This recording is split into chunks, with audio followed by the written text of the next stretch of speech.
The bullet had torn through Rose's left leg when she was 14 years old, and though the wound had healed, it left her with a permanent limp that made every step a careful calculation of pain and pride. Now, at 20 years old in the spring of 1878, Rose Fletcher had perfected the art of concealing her injury from the world, moving through the dusty streets of Douglas, Wyoming territory with a practiced grace that disguised the hitch in her stride. She worked at the Douglas General Store, where standing behind the counter helped hide the truth, and when she had to walk the aisles to restock shelves, she planned her route to minimize the distance and maximize her access to surfaces she could lean against without anyone noticing. The store belonged to her uncle, Thomas Fletcher, who had taken her in after the accident that killed her parents and injured her leg. A wagon accident on the trail from Kansas, he told everyone who asked, and that was close enough to the truth. What he did not mention was that the wagon had been attacked by outlaws, that her father had fought back, that the bullet meant for him had found her instead when she tried to pull her mother to safety. Rose carried the memory like a stone in her chest, heavy and cold, but she carried it silently. Wyoming territory was unforgiving to those it perceived as weak, and a young woman with a pronounced limp would find herself pitied at best, unmarriageable at worst. Rose had learned to move differently. She kept her steps measured and even, accepting the constant ache as the price of appearing normal. She wore her skirts long enough to hide the irregular rhythm of her gait, and she had trained herself to distribute her weight in ways that minimized the visible hitch. When pain flared hot and sharp up her thigh, she smiled wider. When her leg threatened to buckle after hours of standing, she gripped the counter and made it look casual. She had become an actress in the daily theater of her own survival, and most days she believed she had everyone fooled. The cowboy who changed everything walked into the store on a Tuesday afternoon in late April. Rose was alone behind the counter, her uncle having gone to meet with a supplier. She had been standing for 6 hours straight, and her leg was screaming at her in the language of old wounds and tired bones.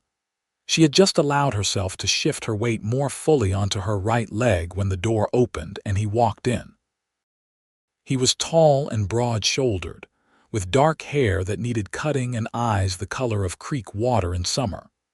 His clothes marked him as a working cowboy, not a ranch owner, the kind of man who spent his days in the saddle and his nights under stars.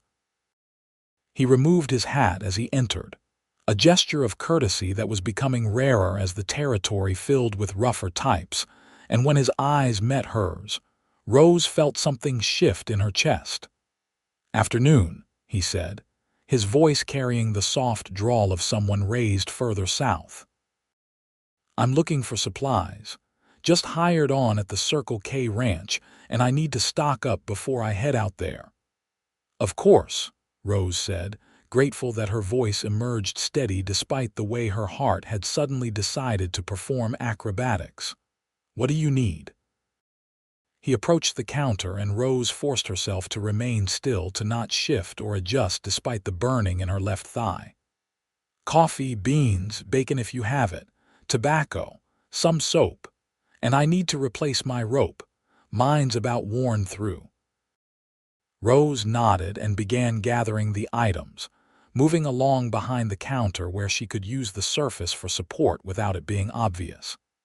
She was acutely aware of his presence, of the way he watched her with an attention that felt different from the usual customer disinterest. Most people looked through her or past her. He looked at her like she was worth seeing.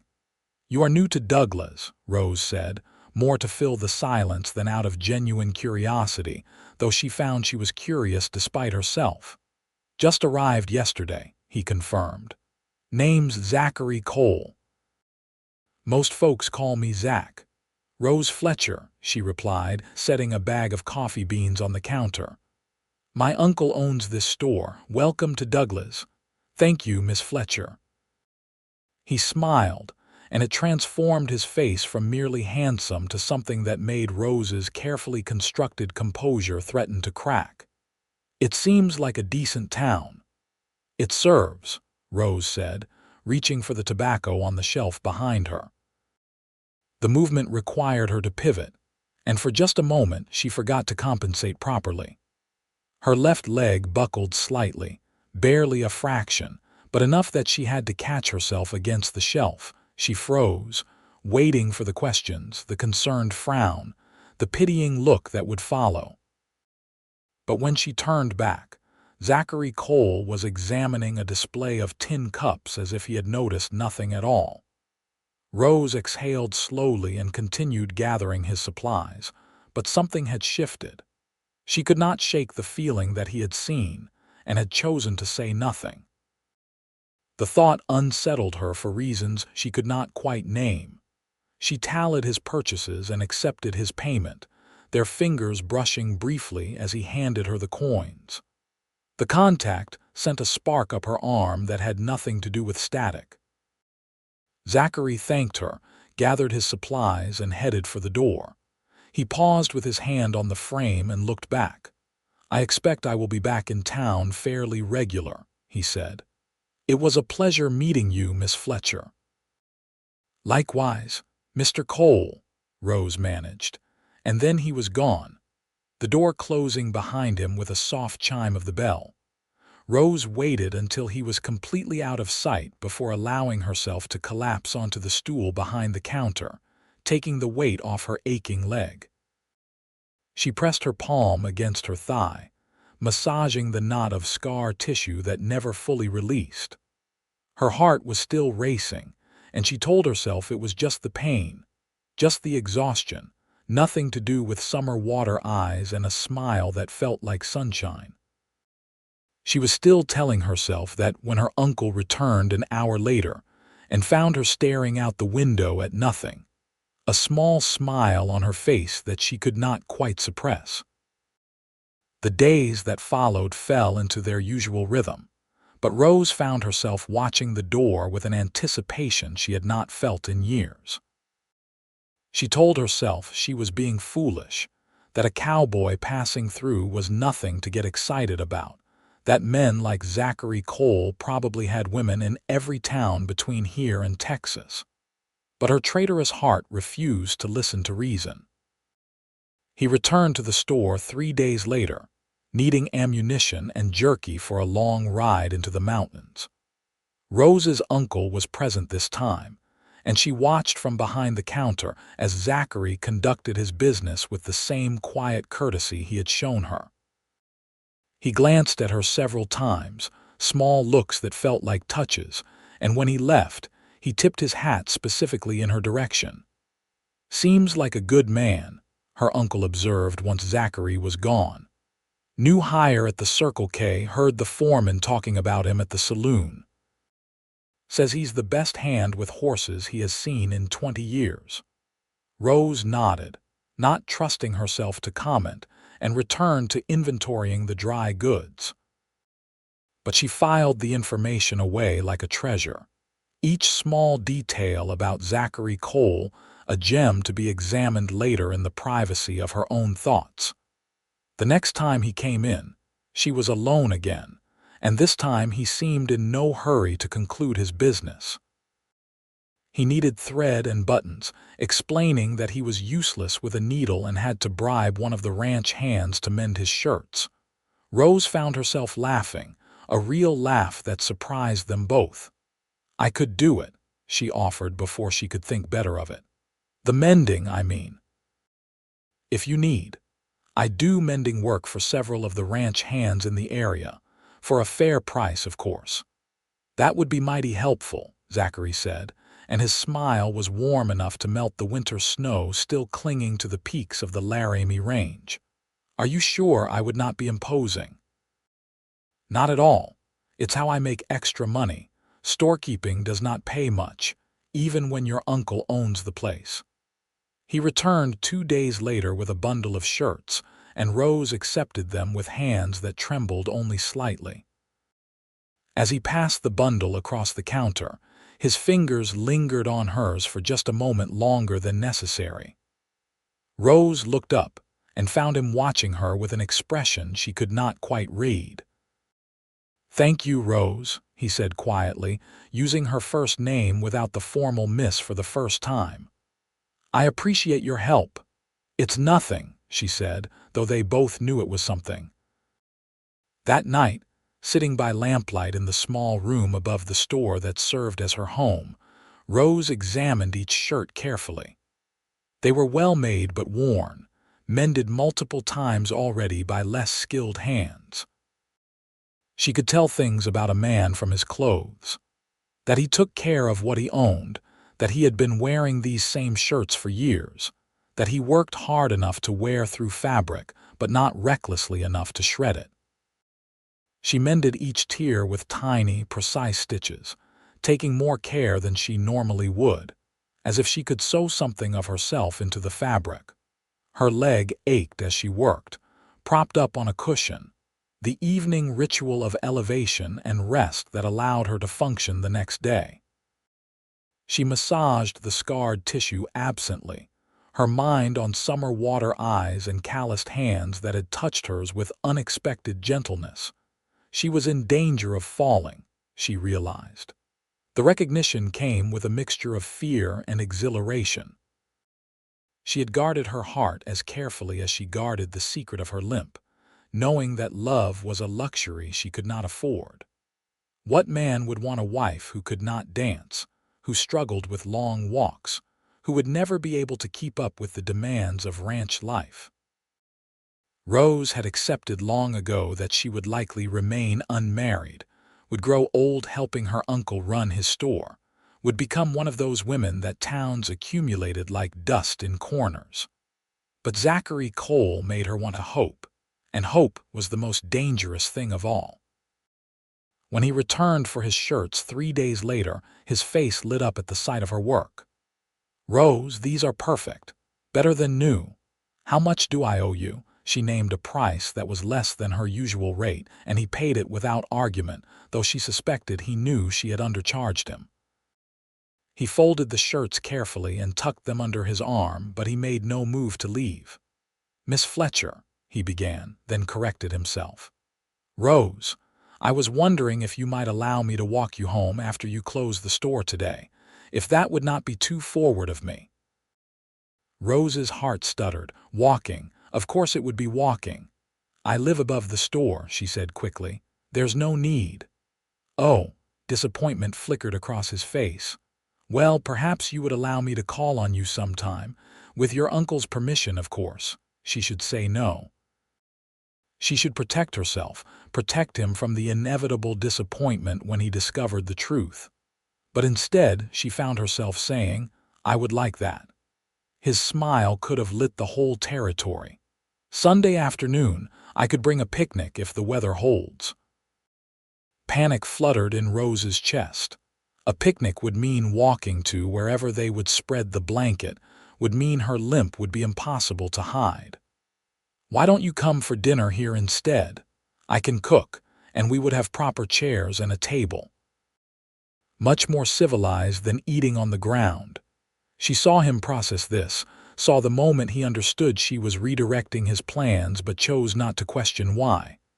"That sounds perfect. What time should I come?" 3 o'clock. "I will be here." After he left, Rose allowed herself a moment of panic. What was she doing? She could not court a man while hiding something so fundamental about herself. But another part of her, the part that had been lonely for so long, whispered that maybe, just maybe, she deserved this one chance at happiness. Maybe she could make it work. Maybe he would not notice or would not care. Maybe hope was not as dangerous as she had always believed. Sunday arrived with the kind of perfect spring weather that made Wyoming territory almost forgivable for its brutal winters.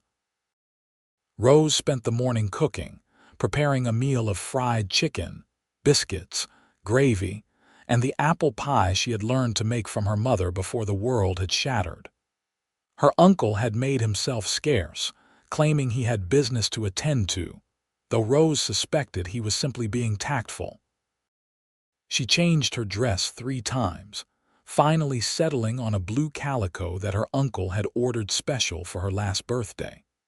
It was a bit finer than her usual work clothes, with delicate white flowers printed on the fabric and a lace collar she had added herself. She brushed her hair until it shone and pinned it up in a style she hoped looked casual, but had actually taken her 40 minutes to perfect. At precisely 3 o'clock, Zachary knocked on the door that led to the living quarters above the store. Rose had set the table near the window, where afternoon light spilled golden across the simple furnishings. She had positioned her chair so her back would be to the wall, so she could sit and stand without having to walk far, so the weaknesses of her body would be less apparent. When she opened the door, her breath caught. Zachary had cleaned up, his dark hair still damp from washing, his face freshly shaved, wearing what was clearly his best shirt, one of the ones she had mended. He held a bouquet of wildflowers that he must have picked himself, a riot of colors that could not be bought in any store. "These are for you," he said, offering them with an almost boyish shyness that did not match his rough cowboy exterior. "I know they are nothing fancy, but I saw them growing near the creek and thought of you." "They're beautiful," Rose said honestly, accepting them and burying her nose in the blooms to hide the sudden tears that threatened. No one had ever brought her flowers before. "Come in, please. Dinner is ready." She managed the few steps to the table without incident, her careful planning paying off. They sat across from each other, and Rose served the meal with hands that only shook slightly. Zachary ate with genuine appreciation, complimenting every dish, and Rose found herself relaxing despite her nervousness. "This is the best meal I have had since I left home," Zachary said, reaching for a second piece of chicken. "You're a wonderful cook, Rose." "Thank you. My mother taught me." She said a woman should be able to feed her family well, no matter what circumstances life brings. The words were out before Rose remembered that mentioning mothers and family teaching implied a certain future, implied she expected to have a family of her own someday. But Zachary just nodded. "My mother said the same thing, though I am afraid I did not inherit much culinary skill. I can make coffee and fry bacon without burning either, and that is about the extent of my abilities." "Where is your home originally?" Rose asked, grateful for the change of subject. "Texas. Small ranch outside of San Antonio. I'm the youngest of 5 sons, which meant there was no land for me to inherit, so I headed north, figured I would make my own way." "Do you miss it? Your family?" Something sad flickered in his eyes. "Every day. But missing a place does not mean you belong there anymore. Sometimes you have to make a new place for yourself." Rose understood that more than he knew. She had been making a new place for herself ever since the day her old life had ended in gunfire and blood on a Kansas trail. "Do you think you will stay in Douglas?" "I might," Zachary said, and the way he looked at her made it clear the town was not the only factor in that decision. "I like it here. The work is good, the people are decent, and there are other attractions that make it worth staying for." Rose felt heat rise in her cheeks. "The mountains are very beautiful." "That is not what I meant." His voice was soft but certain. "I think you know that, Rose." She did know, and the knowledge terrified and thrilled her in equal measure. "Zachary, You don't have to say anything," he interrupted gently. "I know this is only our first proper time together.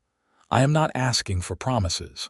I just want you to know that I think you are remarkable, and I would very much like to keep spending time with you if you'll let me." "I would like that too," Rose admitted. "But there are things about me you don't know." "There are things about me you don't know either. That is what courting is for, isn't it? Learning each other." He reached across the table and took her hand, his calloused palm warm against hers. "Rose, I don't need to know everything about you right now. I just need to know if you feel even a fraction of what I am feeling." "What are you feeling?" she whispered. like I rode into Douglas expecting nothing and found everything I did not know I was looking for." The words hung in the air between them, honest and vulnerable and more than Rose had dared to dream of hearing. She squeezed his hand, making a decision that was probably foolish but felt necessary anyway. "I feel it too." His smile was worth every risk, every fear, every moment of pain her leg had ever caused her. They talked through the afternoon and into the evening, the conversation flowing as easily as water in the Platte River. Zachary told her about his childhood in Texas, about his brothers and the ranch where he had learned everything he knew about horses and cattle. Rose told him about her life in Kansas before the accident, carefully editing the story to match the version her uncle had told, about coming to Douglas at 14 and learning to live in the territory. "It must have been hard," Zachary said. "Losing your parents so young and having to start over in a new place." "It was," Rose admitted, "but my uncle is a good man. He has taken care of me, given me work and a home. I have much to be grateful for." "You do not have to only be grateful, you know. You can also acknowledge that it was hard." The simple permission to feel her own pain, something she had denied herself for so long, nearly undid her completely. She blinked back tears and changed the subject, asking him about the Circle K ranch and his work there. He allowed the redirection, seeming to understand that she needed the emotional retreat. By the time he left that evening, promising to return the following Sunday, Rose's heart was so full it ached worse than her leg ever had. She stood at the window and watched him ride away into the gathering dusk, one hand pressed to the glass like she could hold onto the moment. "He seems like a good man," her uncle said from behind her, startling her. She had not heard him return. "He is," Rose agreed softly.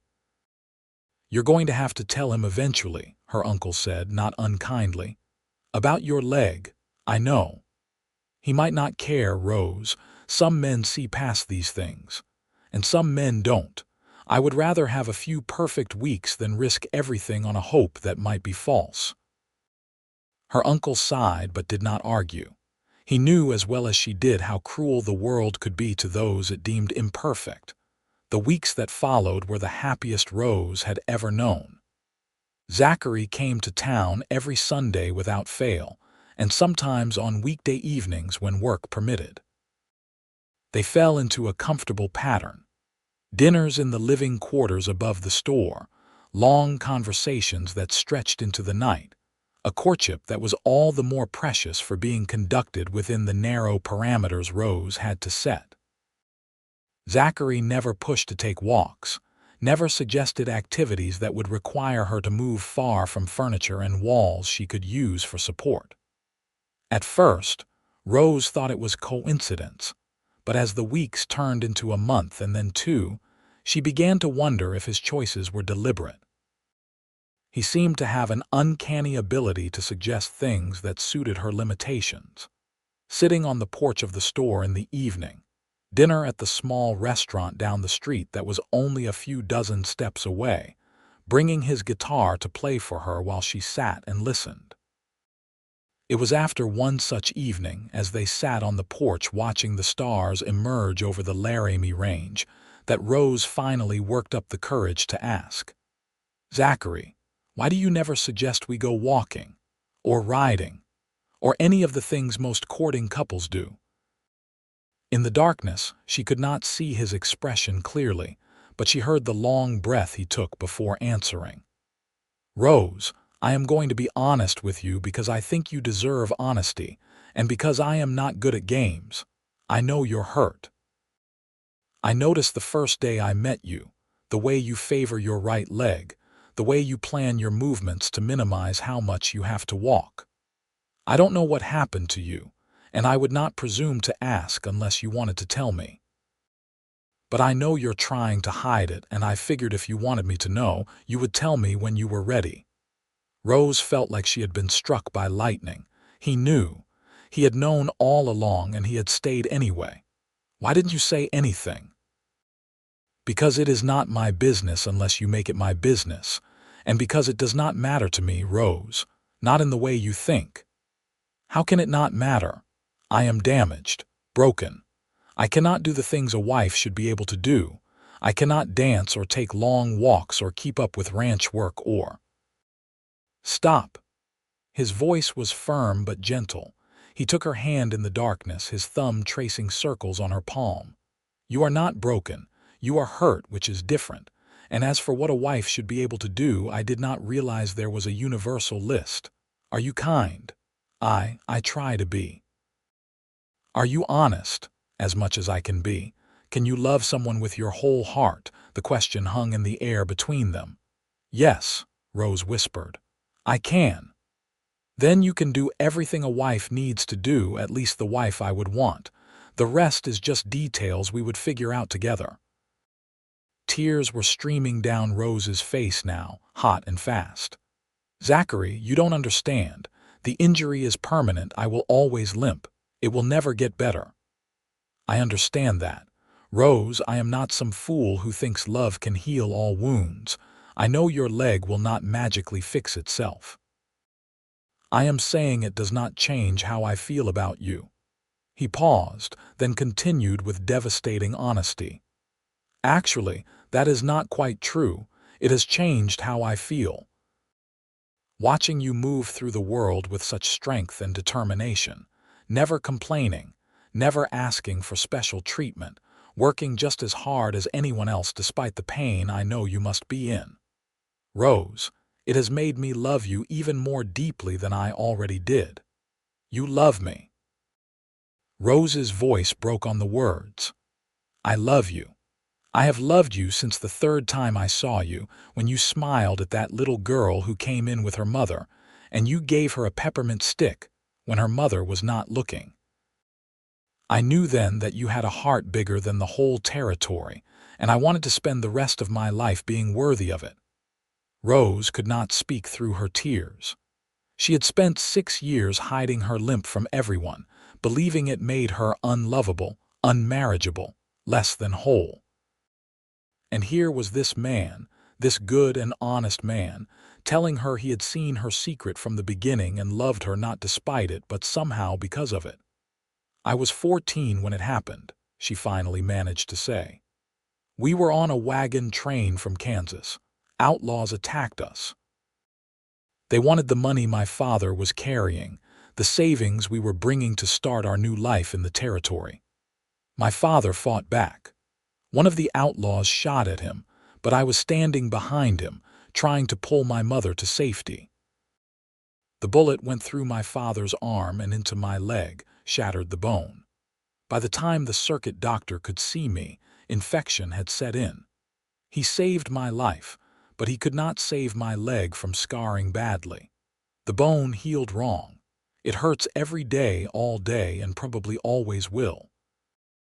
Zachary's grip on her hand tightened. Your parents, they both died in the attack. My mother was shot trying to reach me. My father died fighting to protect us. I was the only one who survived, and sometimes I am not sure survival was the mercy everyone thinks it is. Rose.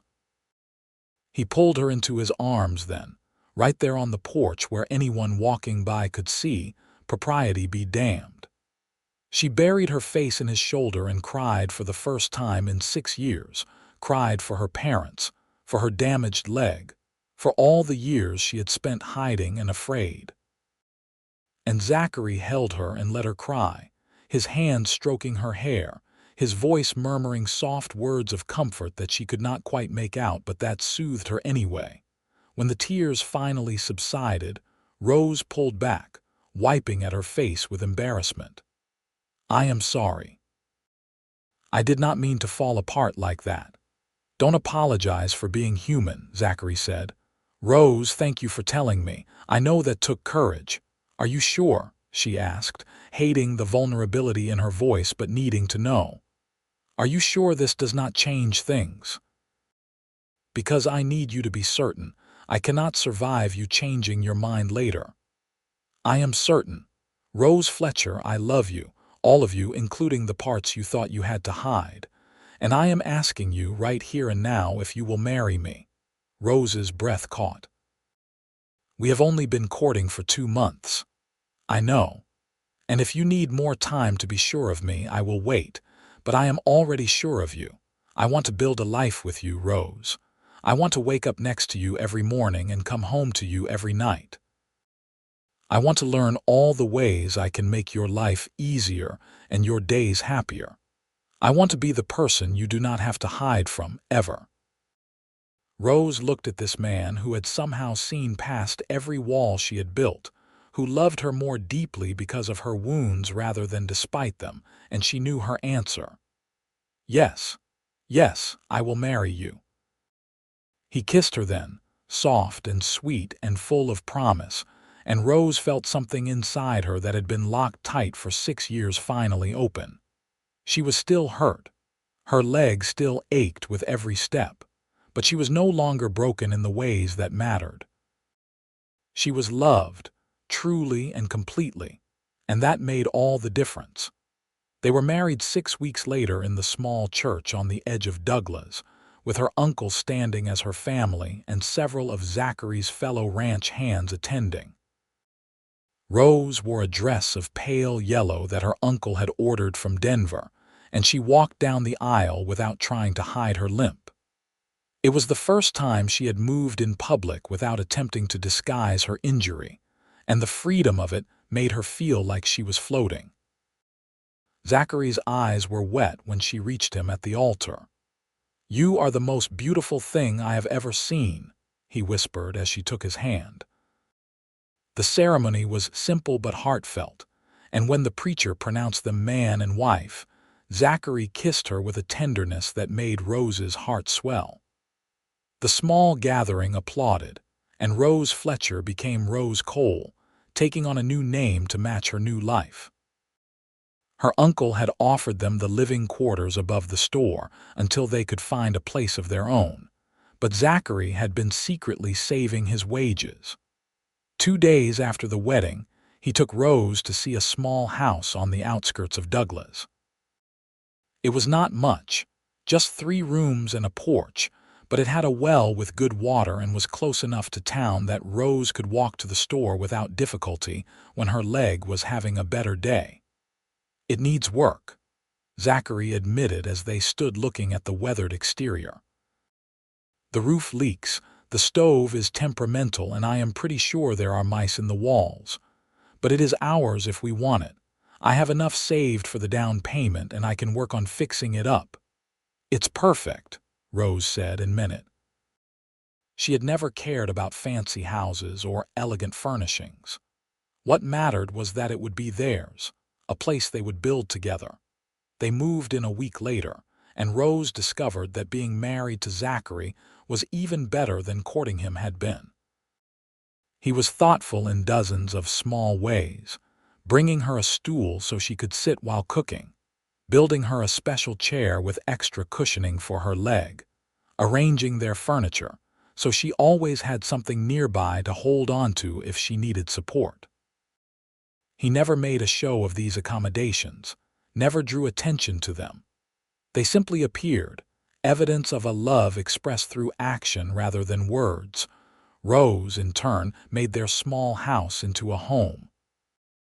She sewed curtains for the windows and planted a garden behind the house where she grew vegetables and herbs. She learned to cook on the temperamental stove, and her pies became legendary among Zachary's ranch hand friends. She continued doing mending work to bring in extra money, and slowly, their house became less shabby and more comfortable, but the best part was the nights. Rose had been nervous about that aspect of marriage, worried that her damaged leg would somehow make her inadequate. But Zachary was patient and gentle, and he seemed to find her beautiful despite her scars. Sometimes he traced the twisted tissue on her thigh with his fingers, and instead of shame, Rose felt only acceptance. This was the man who had loved her more deeply, because he saw all of her, who had noticed what she tried to hide and had loved her for her strength in hiding it. Summer turned to autumn, and autumn gave way to winter. The Wyoming Territory winters were brutal, and Rose's leg ached more in the cold.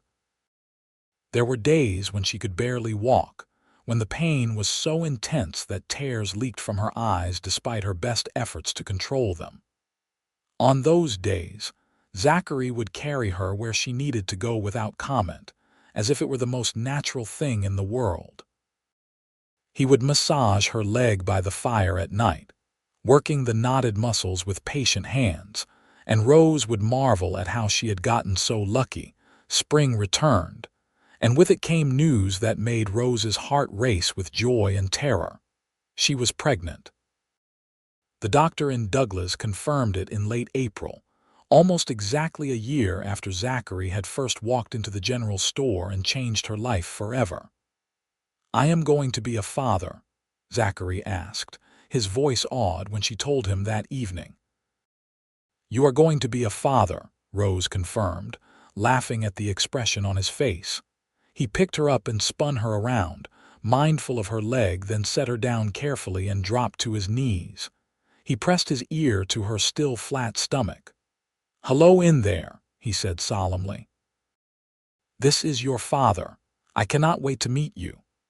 Rose ran her fingers through his hair, overwhelmed with love for this man, this good and gentle man who had seen her at her most vulnerable and had chosen to stay. "We are going to have a baby," she whispered, still hardly able to believe it. But with joy came worry. Rose's damaged leg complicated the pregnancy in ways she had not anticipated. The extra weight threw off her already precarious balance, making her limp more pronounced. By her 6th month, walking was difficult enough that she had to rely heavily on Zachary and her uncle for help. She tried to maintain her independence, tried to push through the pain, but her body had its limits. The doctor was concerned.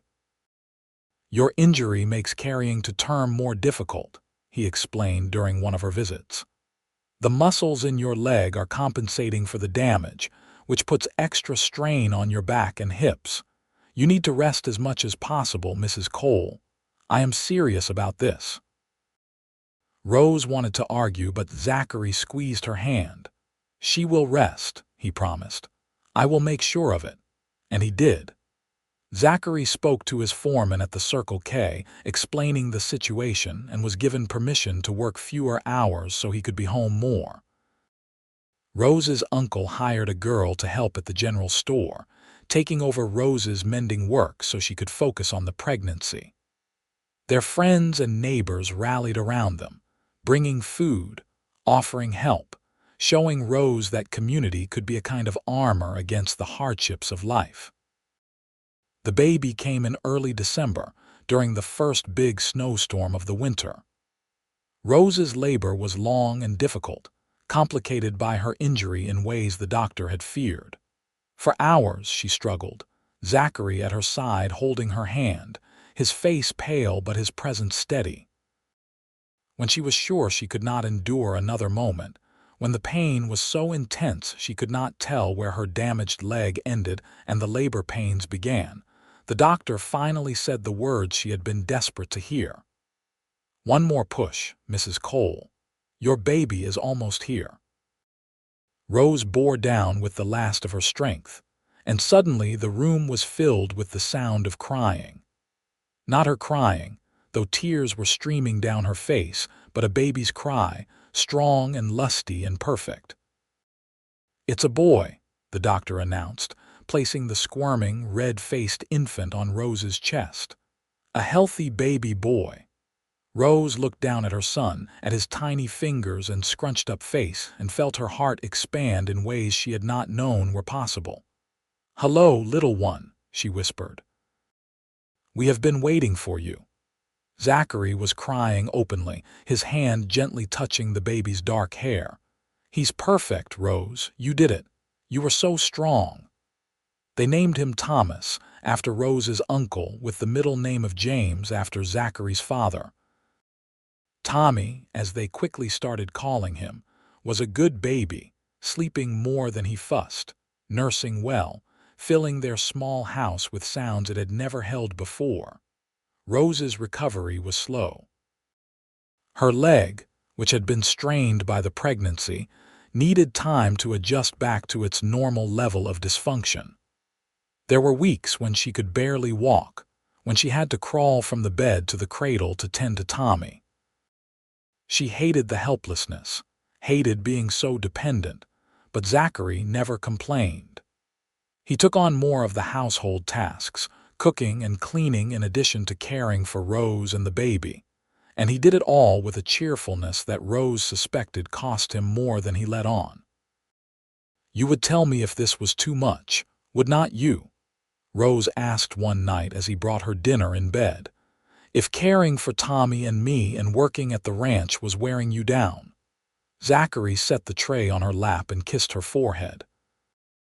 "Rose, there is nowhere else I would rather be and nothing else I would rather be doing. You and Tommy are my whole world. Taking care of you is not a burden, it is a privilege."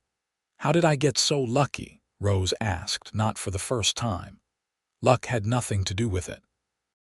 "I walked into a general store looking for supplies and found the strongest, bravest woman in the territory. That was not luck, that was destiny." Rose recovered slowly, but she did recover. By the time Tommy was 6 months old, she was back on her feet. Her leg returned to its baseline level of pain and dysfunction. She could carry her son around the house, could cook and clean with only slightly more difficulty than before the pregnancy. Life found a new normal, one that included a baby's laughter and late-night feedings and the constant, overwhelming love that came with being a parent. Tommy was 2 years old when Rose discovered she was pregnant again.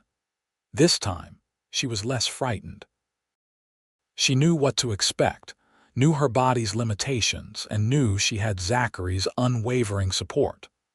The pregnancy was difficult, as she had known it would be, but the reward at the end made every moment of pain worthwhile. Their daughter was born in September of 1881, during a golden autumn that painted the mountains in shades of amber and rust. The labor was faster this time, and when the doctor placed the baby girl in Rose's arms, she felt complete in a way she had not even known she was missing something. "What should we name her?" Zachary asked, gently touching their daughter's tiny hand. "Margaret," Rose said immediately, "after my mother, Maggie for short." "Margaret Cole," Zachary said, testing the name. "It's perfect, she's perfect. You're perfect." Maggie was a more demanding baby than Tommy had been, colicky and fussy, but Rose found she did not mind. Every cry was proof that her daughter was alive and healthy, every smile a gift beyond price.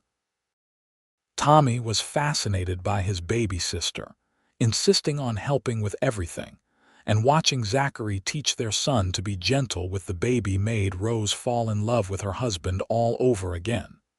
The years passed in a blur of ordinary miracles. Tommy started school, Maggie learned to walk, Rose's leg continued to ache, and she continued to push through it. Zachary was promoted to assistant foreman at the Circle K ranch, which came with better pay and a small house on the ranch property. They debated whether to move, reluctant to leave the home they had made together in Douglas, but the practicality of the situation won out. The ranch house was larger and in better condition, and the shorter commute meant Zachary could be home more. Rose worried about leaving her uncle, but he assured her he would be fine. "You have your own family now," he said. "That is how it should be, and I am only a few miles away. You can visit any time." They moved to the Circle K in the summer of 1884 when Tommy was 5 and Maggie was almost 3. Rose was nervous about living on the ranch, worried that her limitations would be more apparent in a working ranch setting, but the other ranch families were kind. They included her in their gatherings, helped her with the children when she needed it, and never made her feel like her limp was something to be ashamed of. Zachary thrived in his new role. He was good with the men who worked under him, fair but firm, and he had an almost magical ability with difficult horses. Rose would watch him work sometimes, standing at the corral fence with Maggie on her hip and Tommy running circles around her, and feel grateful for the life they had built. It was not always easy. There were hard winters when money was tight, when Rose's leg hurt so badly she could barely get out of bed, when the children were sick or scared or just being difficult. But there was always love, constant and steady, the foundation upon which everything else was built. Zachary still looked at her the way he had that first day in the general store, like she was worth seeing, worth knowing, worth loving. And Rose looked at him the same way, this man who had noticed what she tried to hide and had loved her even more deeply for it.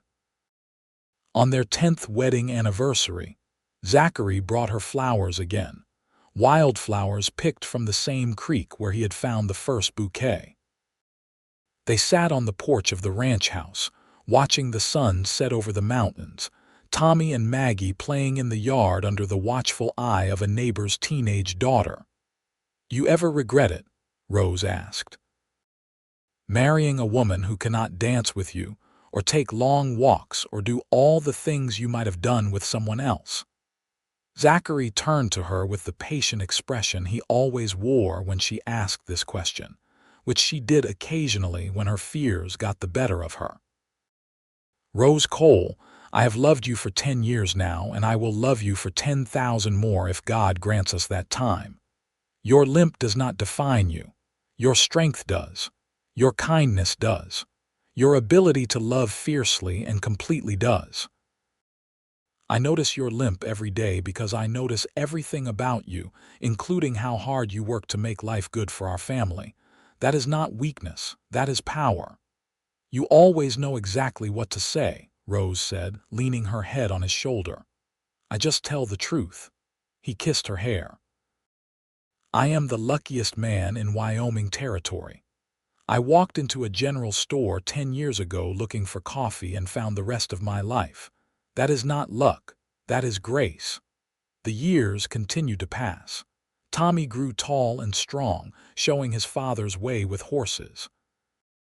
Maggie was quieter, more bookish, spending hours reading any book she could get her hands on. Rose's uncle passed away peacefully in his sleep when Rose was 35, leaving her the general store in Douglas. She and Zachary debated what to do with it, finally deciding to hire a manager to run it. The income supplemented Zachary's ranch wages and gave them a financial security Rose had never known growing up. Rose's leg never improved, but she made peace with it in ways her younger self could never have imagined. She still limped, still had days when the pain was nearly unbearable, but she no longer saw it as a flaw that made her unworthy of love. Zachary had taught her that being hurt did not mean being broken, that scars were just proof of survival, that strength came in forms that had nothing to do with physical perfection. When Tommy was 16, he came to them with a request. "There is a girl," he said, his face red with embarrassment. "Her name is Sarah. She is new to the area and her family is struggling. I want to help them, but I do not know how." Rose and Zachary exchanged glances. "What is the situation?" Zachary asked. "Her father was injured in a ranching accident. He cannot work, and they are about to lose their homestead. Sarah is working as much as she can, but it is not enough. I thought maybe we could hire her father for something he could do sitting down, or maybe we could help them financially until he recovers." Rose felt her heart swell with pride. Her son had inherited his father's kindness, his instinct to help those who were struggling. "I think we can figure something out," she said. "Why don't you bring Sarah and her family for dinner and we can talk?" Sarah turned out to be a lovely girl, with red hair and a quick smile, and her father was a proud man who did not want charity but was desperate enough to accept help. Zachary found him work keeping the ranch's books, a job he could do despite his injuries, and Rose hired Sarah to help her with the housework on days when her leg was particularly bad. Over time, Tommy and Sarah fell in love with the same quiet inevitability that Rose and Zachary had, and the two families became intertwined.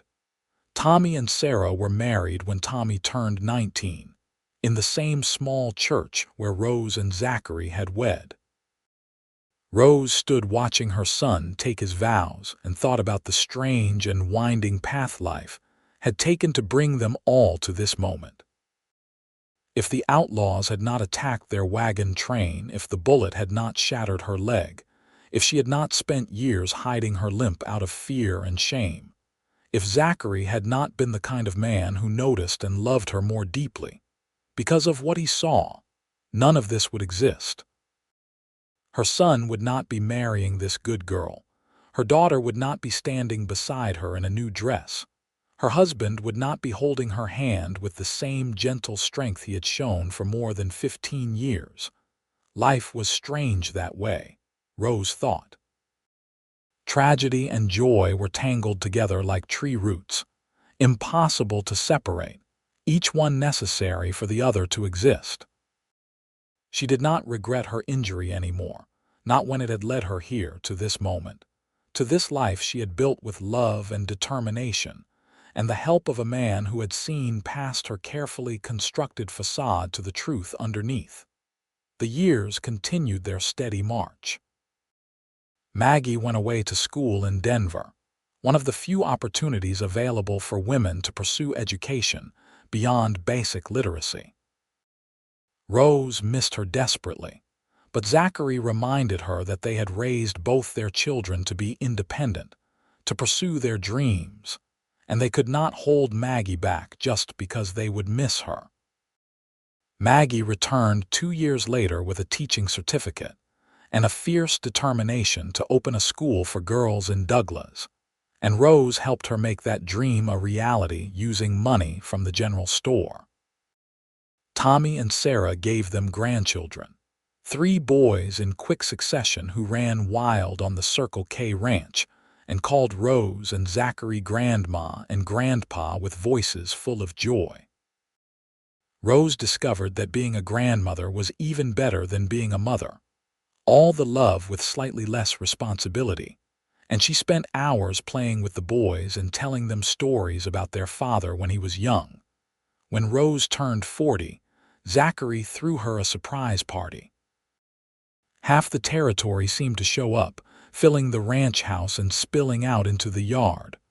Rose stood on the porch, overwhelmed, and Zachary wrapped his arm around her waist. "What is all this?" she asked. "This is everyone whose life you have touched," Zachary said. "Everyone you have helped or befriended or simply shown kindness to. You think your limp made you weak, but Rose, you are the strongest person I know, and everyone here knows it too." Rose looked out at the crowd. There was her daughter, Maggie, talking animatedly with several of her students. There was Tommy with Sarah, surrounded by their 3 boys. There were the ranch hands Zachary worked with, the families from church, the women whose husbands' clothes she had mended over the years, the neighbors who had become friends. Her uncle's old store manager was there, and the doctor who had delivered her babies and what seemed like half of Douglas. These were her people, Rose realized. This was the life she had built, not despite her damaged leg but alongside it, through it, sometimes because of it. She had been so afraid for so long that her injury made her unworthy of love, but she had been wrong. She had been loved all along by her uncle who took her in, by the community that embraced her, by the cowboy who noticed what she tried to hide and loved her more deeply because of the strength it took to hide it. "Thank you," she whispered to Zachary, "for all of this, for everything." "Thank you for letting me love you," Zachary replied, "for trusting me with your heart, for building this life with me." They kissed there on the porch in front of everyone, and Rose felt the same spark she had felt the first time their hands had touched across the counter of the general store more than 20 years earlier. Some things, it seemed, did not diminish with time. Some things only grew stronger. As the sun set over the Laramie Range that evening, painting the sky in shades of gold and purple, Rose stood with Zachary's arm around her waist and looked at the life they had created. Her leg still ached with every step, a constant companion that would be with her until the day she died. But it no longer defined her. She was not the girl with the limp anymore.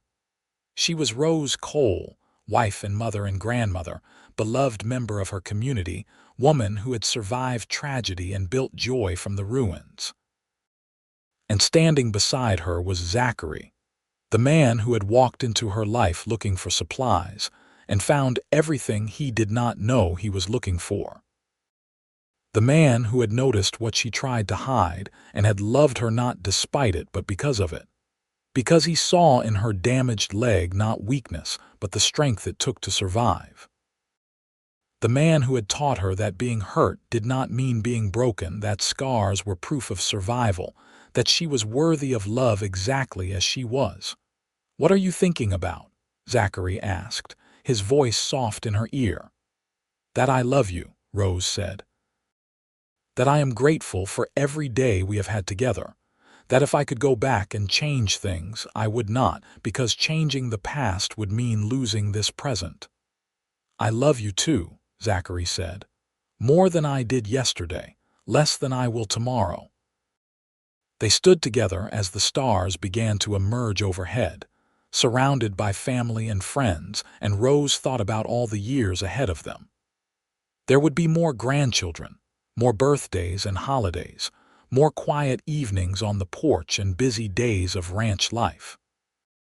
There would be hard times too, because life in Wyoming territory was never easy, and Rose's leg would continue to cause her pain. But they would face it together, as they had faced everything for more than 20 years. The party continued around them, laughter and music filling the evening air. Tommy's boys were chasing fireflies in the yard, shrieking with delight. Maggie was dancing with one of her students' fathers, her face bright with happiness. Sarah was talking with the other ranch wives, one hand resting on her stomach in the universal gesture of pregnancy, a fourth grandson already on the way. The Circle K ranch hands were gathered near the barn, passing around a bottle and telling stories that got more exaggerated with each retelling. This was her life, Rose thought. Messy and imperfect and more beautiful than anything she could have imagined at 20 years old, standing behind the counter of her uncle's store, believing she would spend her life alone. She had been so wrong about so many things. She had thought her damaged leg made her unlovable, that hiding her injury was necessary for survival, that she would never find someone who could see past her physical imperfection to the person underneath. But Zachary had proven her wrong about all of it. He had seen her limp from the very beginning and had chosen to stay. He had understood that she was hiding something and had loved her for the strength it took to hide it. He had noticed everything about her and had found it all worthy of love. As the evening deepened into night and the party began to wind down, Rose found herself sitting on the porch steps with Maggie while Zachary helped clean up inside. "Mama," Maggie said quietly, "can I ask you something?" "Of course, darling." "Do you ever regret it? Your leg, I mean. Do you ever wish things had been different?" Rose considered the question carefully. It was something her daughter had never asked before, and she wanted to answer truthfully. "I used to," she admitted. "For years, I wished I could go back and change what happened. But now, I think everything had to happen exactly the way it did to bring me here. If I had not been injured, we might not have come to Douglas. If we had not come to Douglas, I never would have met your father. If I had not met your father, you and Tommy would not exist. So no, I do not regret it anymore. My leg is part of my story, but it is not the whole story." "Papa says you are the bravest person he knows," Maggie said. "He says you never let your injury stop you from living your life." Rose felt tears prick her eyes. "Your father is biased." but he is also the reason I was able to be brave. Knowing he loved me exactly as I am gave me the strength to stop hiding, to stop being ashamed. He taught me that I was worth loving, damaged leg and all. Maggie leaned her head on Rose's shoulder. I hope I find someone like that someday. Someone who loves me that completely. You will, Rose promised. Just do not settle for less. Wait for the person who sees all of you and loves you more because of it, not despite it. They sat in comfortable silence for a while, mother and daughter, watching the stars wheel overhead. Inside, Rose could hear Zachary's laugh, deep and warm, probably telling some story to the people who had lingered. The sound filled her with contentment so deep it was almost painful. Eventually, the last of the guests departed, and it was just their family remaining. Rose and Zachary, Tommy and Sarah with their 3 sleepy boys, and Maggie. They sat together on the porch, tired but happy, the kind of bone-deep satisfaction that came from being surrounded by people you loved who loved you in return. Best party ever, Tommy declared, his oldest son asleep on his lap. Though I still cannot believe you managed to surprise Ma. She usually figures everything out. Your father is sneaky when he wants to be, Rose said, reaching over to squeeze Zachary's hand. I learned from the best, Zachary replied, squeezing back. Your mother managed to hide a pretty significant injury from everyone for years. Compared to that, planning a surprise party was easy. I was not that good at hiding it, Rose protested.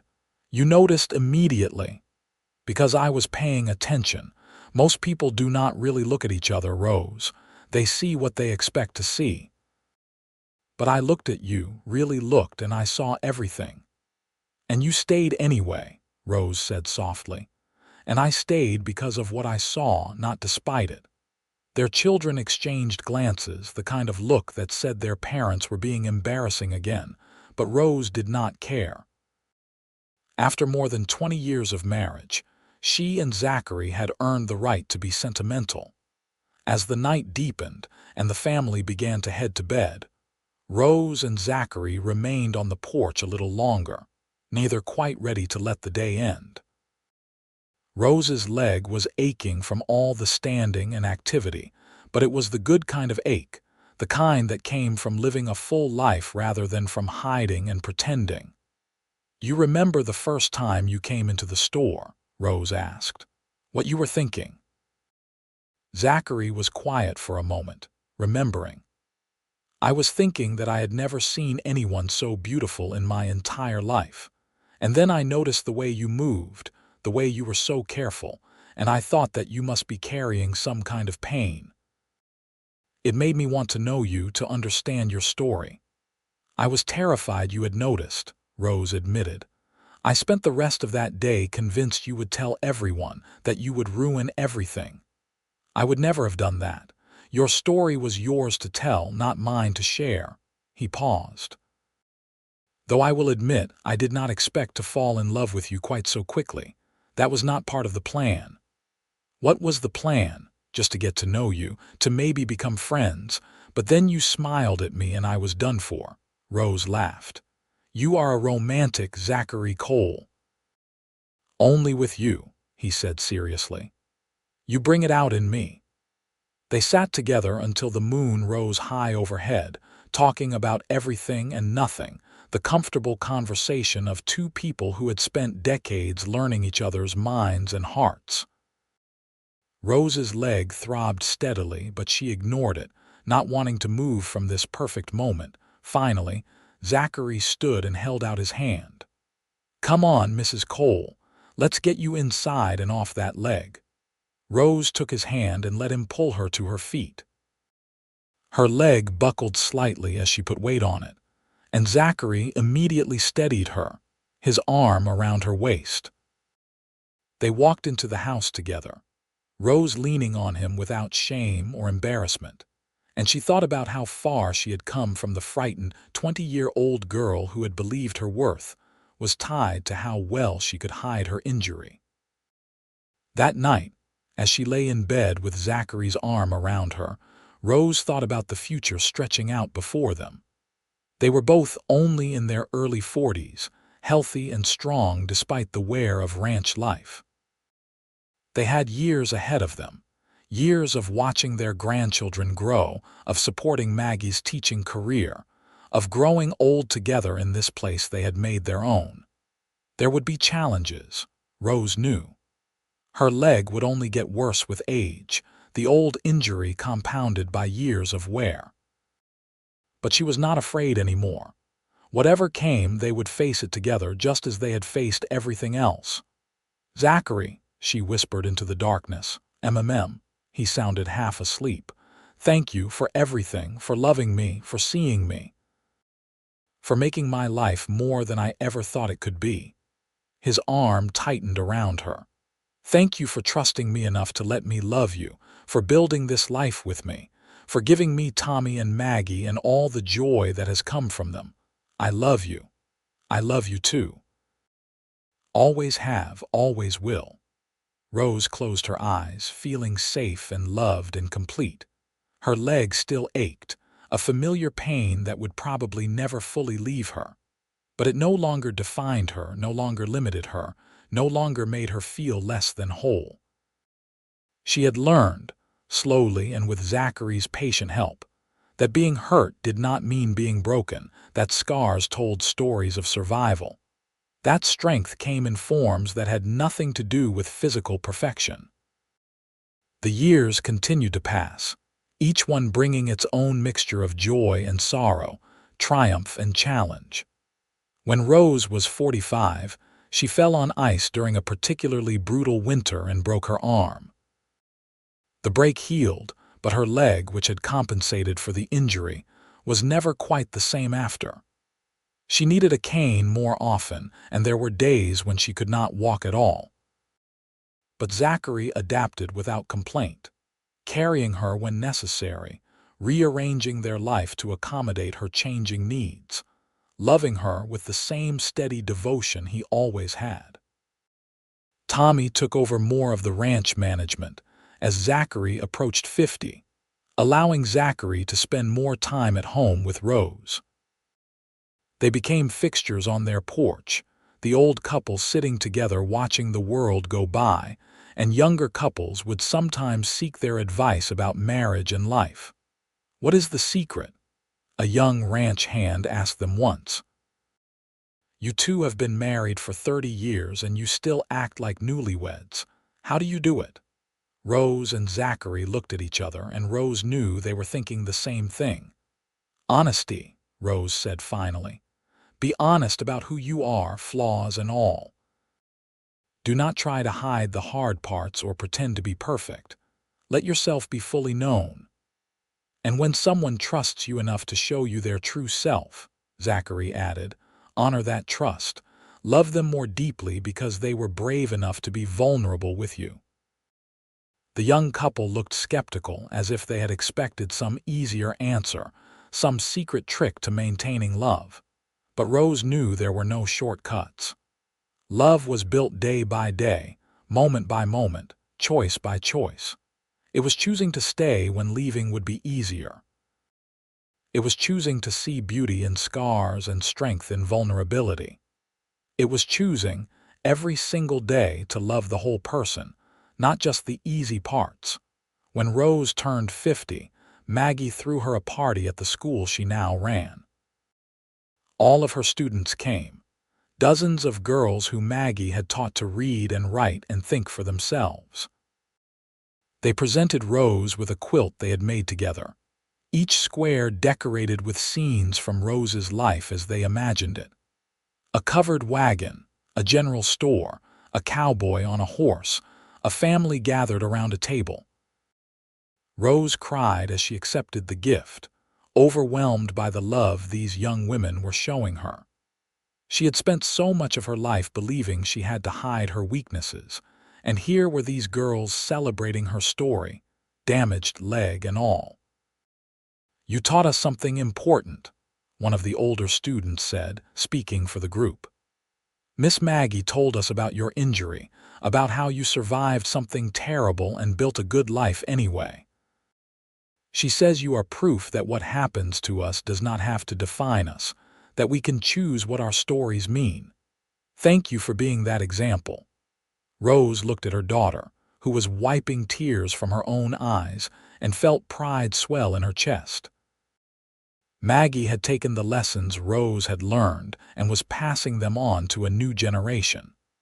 The legacy of Rose's injury, of her struggle to accept herself, would extend beyond her own life into the lives of these girls who would carry the lesson forward. The years continued their steady march. Rose's leg got worse, as they had known it would. By the time she was 55, she was in a wheelchair more often than not, her damaged leg finally unable to support even her careful, practiced movements. But strangely, being in the wheelchair was almost freeing. She no longer had to hide or compensate or pretend. Her injury was visible and obvious, and she found that she did not mind. The people who loved her had always known anyway, and the people who might have judged her no longer mattered. Zachary aged alongside her, his dark hair going silver, lines deepening around his eyes and mouth. He retired from the Circle K when he turned 60, handing over the assistant foreman position to a younger man.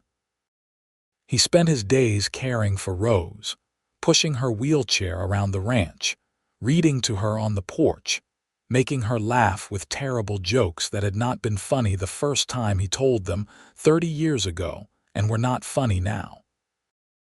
Their grandchildren grew up and started having children of their own, great-grandchildren who called Rose Gran and Zachary Papa Zach.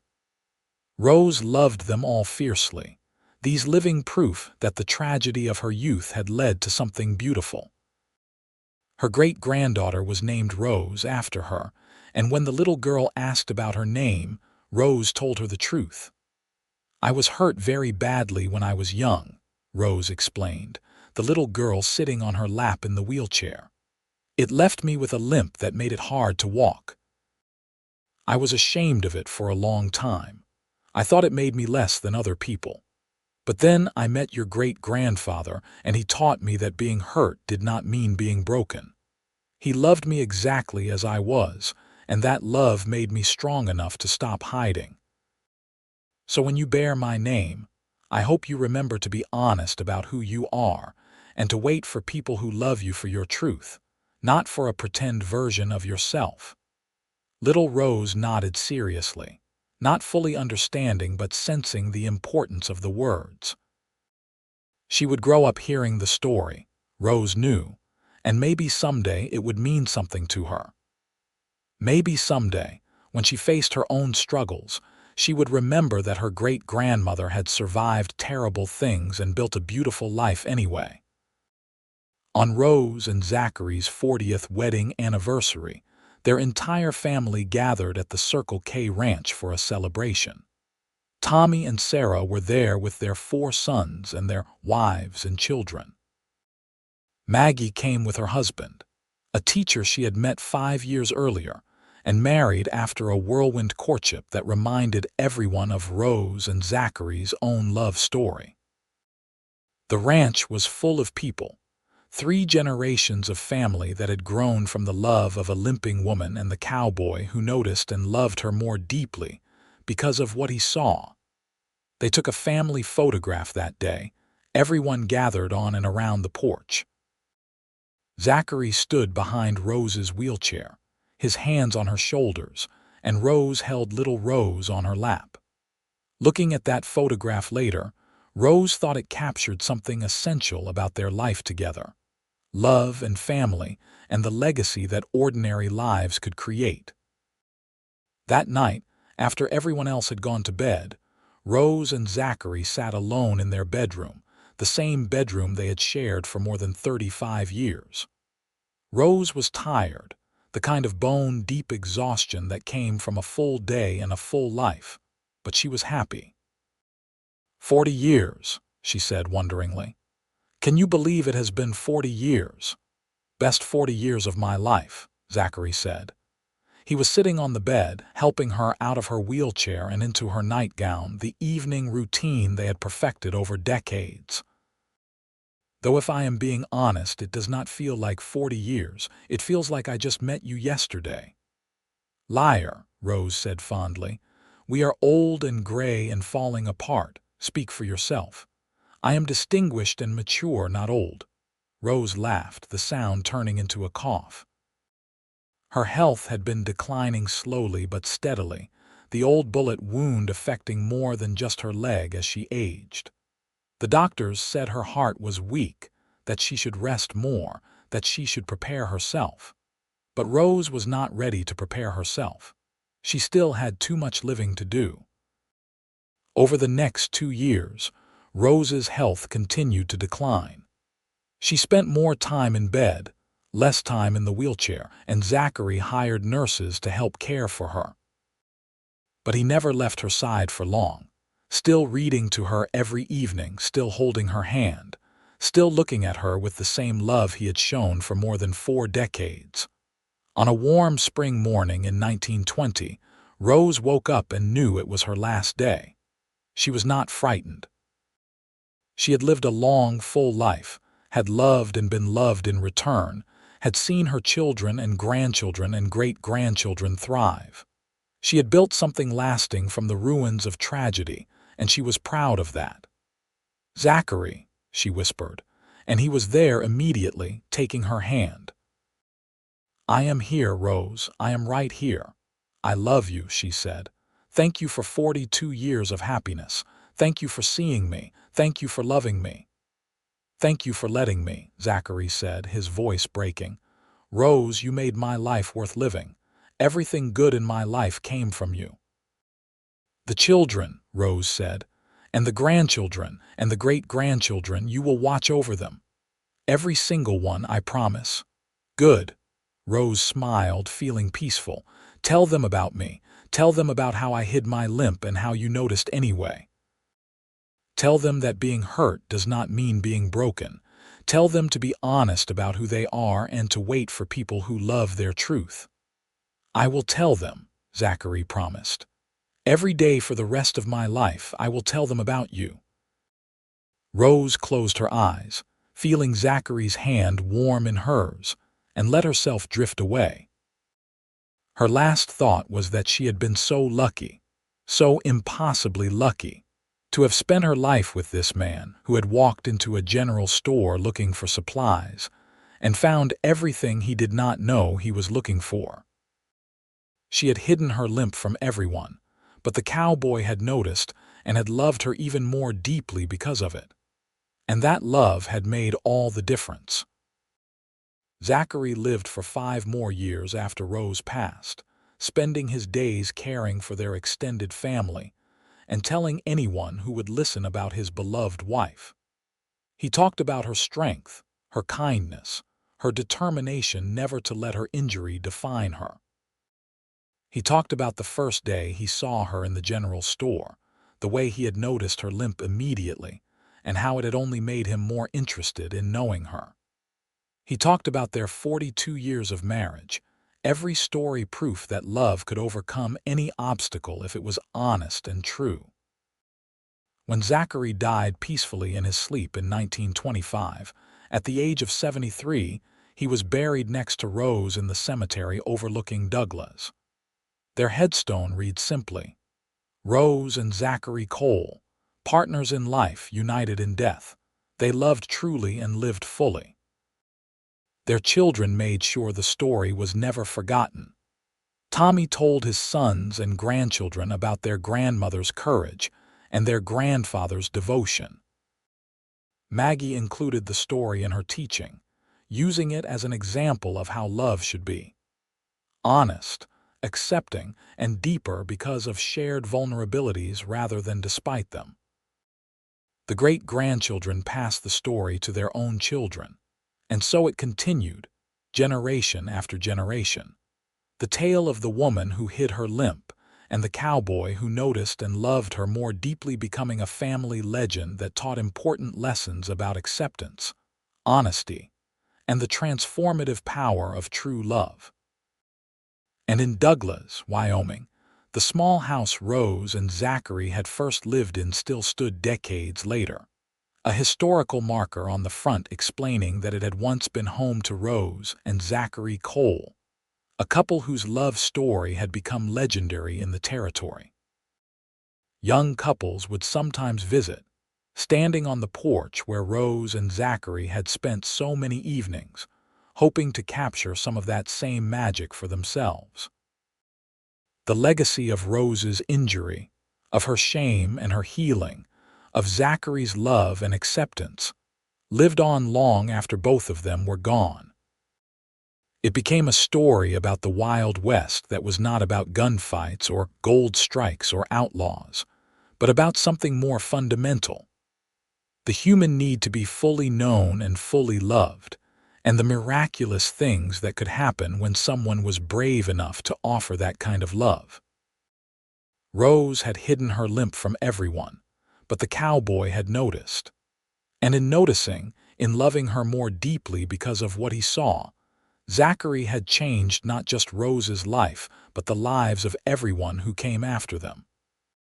He had taught her that being hurt did not mean being broken, that scars were proof of survival, that she was worthy of love exactly as she was. And Rose, in accepting that love, had built a life and a legacy that proved those lessons true. Their story ended, as all stories must, with death. But it also ended with love, with family, with the knowledge that their time together had mattered. Rose and Zachary had taken the raw materials of pain and hope and transformed them into something beautiful. A marriage that lasted more than 4 decades, children and grandchildren who carried their lessons forward, a love story that became legend. And that, in the end, was enough. More than enough. It was everything